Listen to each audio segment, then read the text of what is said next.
If you want to get even more information for the champion that I'm playing in the video, I have made a written guide that you can check out, and the link to it will be in the video description. The guide explains basically everything: runes, items, builds, game stages, and more. Each guide also has a unique matchup spreadsheet, and the link to the spreadsheet is on the guide itself. And once you click the matchup link, you will find build and level up orders alongside tips and tricks for every single champion you can face. For example, if you struggle as Darius versus Anivia because she's not really picked top lane, you can go to the Darius guide, click on the matchup spreadsheet link, and you will see what I do versus her. The video description contains every single guide that I have currently available. These guides and matchup spreadsheets are completely free. You don't have to pay anything for them. The only thing you can do is actually like or dislike the actual guide, but that's it. I update both the guides and the matchup spreadsheets quite frequently, and I'd say around 98% of the total information on the guides and the matchup spreadsheets is completely up to date. With all that out of the way, please enjoy this video.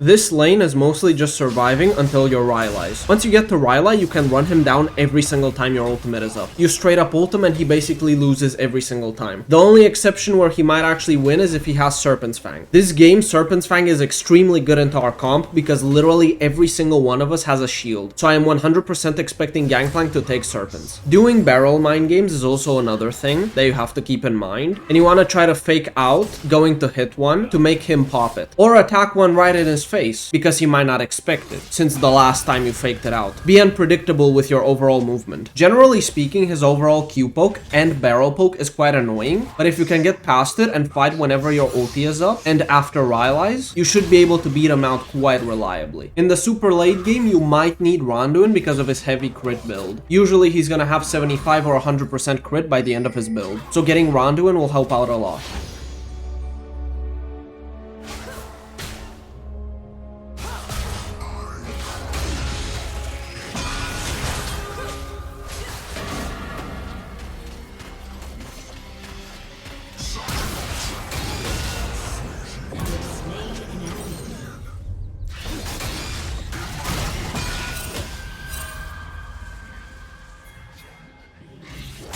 He's been playing rather passively for the past few minutes, so I want to force him out of his turret. And the way I do this is by looking to freeze the wave. I walk past this turret and hold the minions. If he lets my wave crash into the turret, then the minions will die really fast, and then I will just go back to the middle of the lane, and there will be 2 entire minion waves fighting my following 1 wave. That way, it's going to hard push into me. If he takes a reset, he will genuinely lose 1 entire wave, and that's what he ends up doing. He can't fight me off because I took a lot of minion damage, but that 1 wave will not be recovered. And after my 1 wave dies, I can just kill all the minions that he has and look for a reset of my own that doesn't lose me the full wave. Maybe I lose 2 minions, whilst he lost 6 or even more than 6. So I would have an advantage from this either way.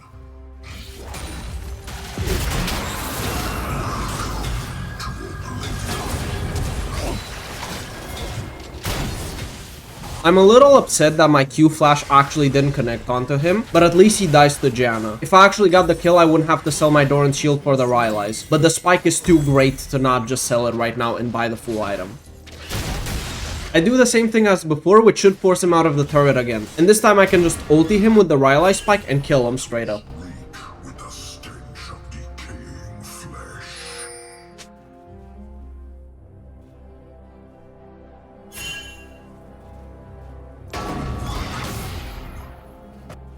An ally has been slain.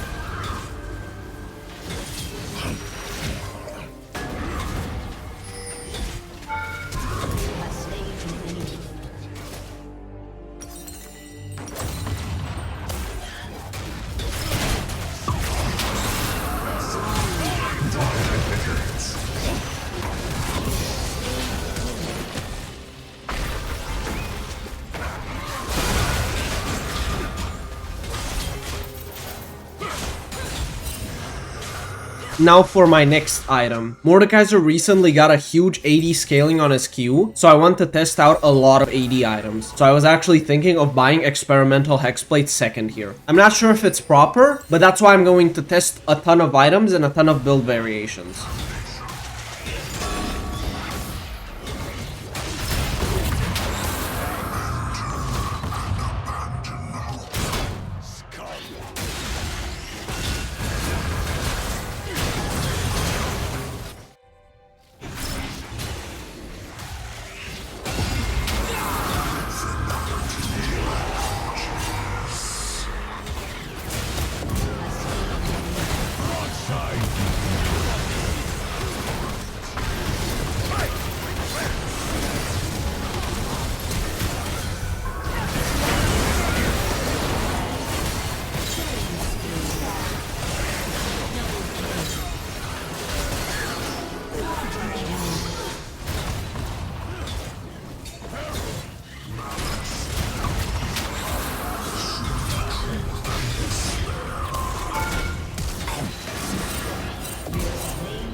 In my opinion, this is a skill matchup. This Renekton actually took Ignite, so his kill pressure is quite high. His empowered W will break your W shield, so you have to keep that in mind constantly. If you know he can break your shield, what you need to do is reactivate the W. That way you can at least get some health out of it. Because if he just straight up breaks your shield, you get nothing. And if you actually heal by a bit, you get some value out of the W. You can rush Bramble Vest if you want, or even plated steel caps. And after that, I tend to go for Riftmaker. The power spike on Riftmaker is quite high. Specifically, having Haunting Guys, plated steel caps, and Bramble Vest feels really good. But sometimes I skip the Bramble Vest. For my second item, I end up going Experimental Hexplate, but that is because I just want to test this item. I'm going to test close to every single item combination that I can think of and see how it feels on Mordekaiser. I really want to thoroughly test absolutely every single AD item that I think would be good. In a full all-in at level 6, you actually win it as long as you're not chunked out first. Renekton will usually dash in and then do auto WQ and then dash out. You want to prevent that. Just looking to poke him down with your Q from max range, or the moment he dashes into you, you pull him into ult and look for a full all-in. If he actually goes for Blade of the Ruin King, you kind of always need Thornmail, or else he will completely melt your health.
Here I walk up, but I really shouldn't have. My ultimate is almost up, and if I actually do get ganked while it is up, they shouldn't be able to kill me. I should have waited a bit more and then walked up.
Even though I die, I'm completely fine with this trade. And the reason I'm fine with it is because I force out the Tristana Guardian Angel and Exhaust. In my opinion, that's way more valuable than my life and even all my sums. She has the potential to one-tap our Vayne, and she has a ton of damage, so I'm extremely happy to get this off of her right now.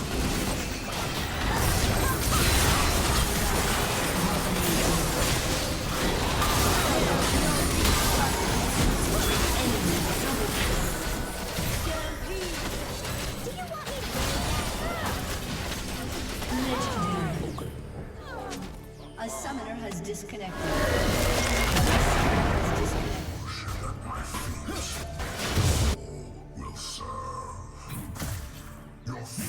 In my opinion, this is actually quite a skilled lane because both parties have a lot that they can do. You can both Q poke each other at the same time. You can stop Aatrox W by ulting him after he tries to chain you. He can dash out of your Q. You can disrupt his combo by pulling him in the middle of it. Both of you can sidestep each other's Q kinda well. There's a lot of back and forth to it. This game they had a lot of healing due to Aatrox and Soraka, so I know for a fact I will go Oblivion Orb later on. Even if it's just Aatrox, it genuinely feels like you need the heal cut even if it's just him. One very large power spike that I like to play for is the Rylai spike. Once you get Rylai, the lane swings really hard in your favor. If you manage to actually apply that slow, you can basically ult Aatrox even if he's full health and run him down. You just straight up run at him and fight him off. He won't really be able to space you due to Rylai, and having approach velocity just means you can always keep up with him. Abuse that one item power spike as much as possible. You don't even need to fight him until then if you don't want to. I like to do it because I just like to engage my opponent and actually do trade. trades and actively look for fights. But if you don't want to, it's totally fine.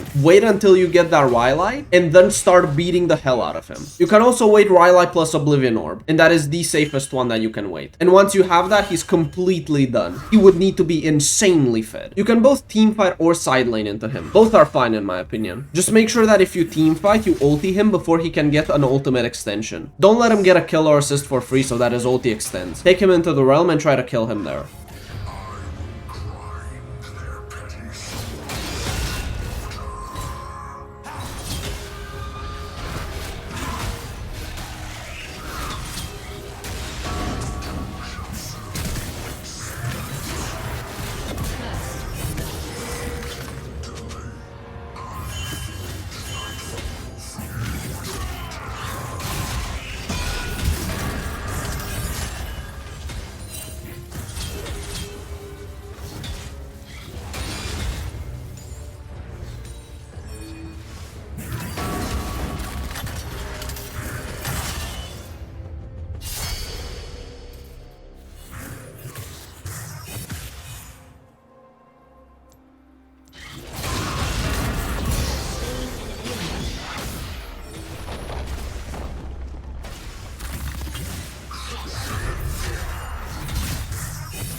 I actually get a full experimental hexblade here, so now I am disgustingly strong.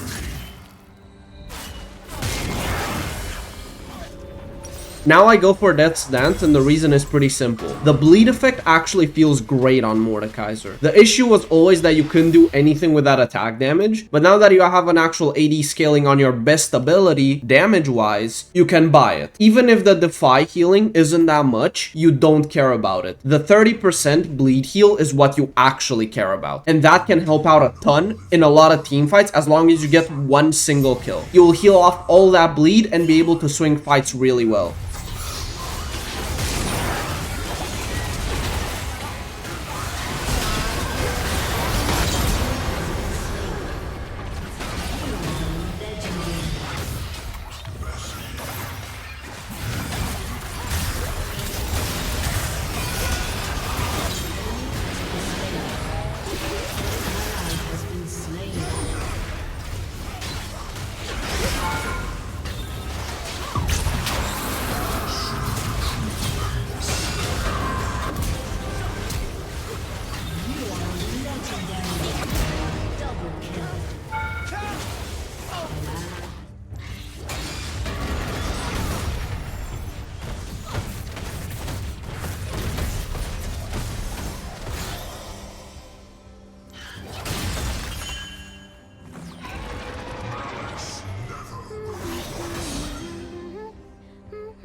Thank you guys for joining me in this video. I hope you found the information useful, and I will see you in the next video, hopefully very soon.